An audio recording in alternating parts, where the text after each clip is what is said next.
की टेबल पर आया है और भारतीय सेना को विवादित पॉइंट से हटाने की मांग कर रहा है, जिसके लिए भारत इस बार कतई राजी नहीं है। रक्षा मंत्रालय ने इस बार साफ साफ कह दिया कि असल में चीन पेंगोंग झील के दक्षिणी इलाके में पिछले समझौते का उल्लंघन करते हुए यथास्थिति को बदलने की कोशिश कर रहा था, जिसे भारतीय सेना ने पूरी तरह नाकाम कर दिया। इस बयान में साफ साफ कहा गया है कि भारतीय सेना अपने क्षेत्र की रक्षा करने के लिए प्रतिबद्ध है और यह इलाका भारत के लिए बेहद महत्वपूर्ण है। तो चलिए हम आपको आज बताते हैं इस पूरे इलाके के बारे में, वहां के भूगोल के बारे में, और साथ ही आपको यह भी बताएंगे कि भारत के लिए इस इलाके का रणनीतिक महत्व क्या है। असल में पिछले कई महीने से ही पूर्वी लद्दाख का पेंगोंग लेक का इलाका विवाद का बड़ा केंद्र रहा है। यह झील करीब 4270 मीटर की ऊंचाई पर है और करीब 135 किलोमीटर लंबी है। इसका पूरा क्षेत्र करीब 600 स्क्वायर किलोमीटर है। झील के लगभग 2/3 हिस्से पर चीन का कब्जा है, जबकि करीब 45 किलोमीटर का हिस्सा भारत के पास है। झील के पश्चिमी हिस्से को एलएसी बांटती है। ताजा विवाद जो हुआ वो पेंगोंग झील के दक्षिणी हिस्से में है। यह विवादित एरिया है ब्लैक टॉप के नजदीक, जो चुशूल से करीब 25 किलोमीटर पूर्व में है।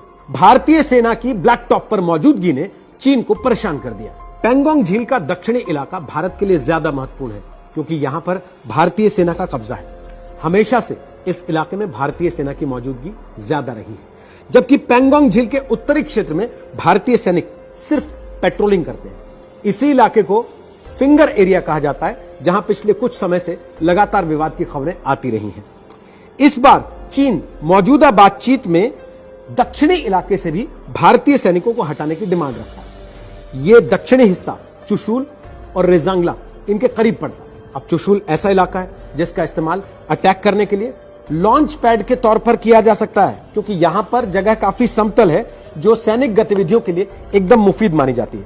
1962 के युद्ध के दौरान चीन ने पेंगोंग झील के उत्तरी और दक्षिणी दोनों हिस्सों का इस्तेमाल भारत के खिलाफ कर लिया था, जिसकी वजह से भारत को उस समय शिकस्त खानी पड़ी थी। लेकिन अब हालात बदल चुके हैं, वक्त बदल गया है। भारत ने पेंगोंग झील के दक्षिणी इलाकों में उन जगहों पर खुद को स्थापित कर लिया है जहां से अगर जरूरत पड़े तो चीन को उसी की भाषा में दो टूक जवाब दिया जा सकता है। यही वजह है कि चीन बुरी तरह से बौखलाया हुआ है। भारत ने उसकी सारी हरकतों को नाकाम कर दिया है, तो चीन यह कहने लगा है कि भारतीय सैनिक उसके इलाके में घुस आए हैं। अब चीन मीटिंग में यह मुद्दा उठा रहा है और चीन चाहता है कि वहां से भारतीय सैनिक हट जाएं, जहां पर ताजा विवाद हुआ है।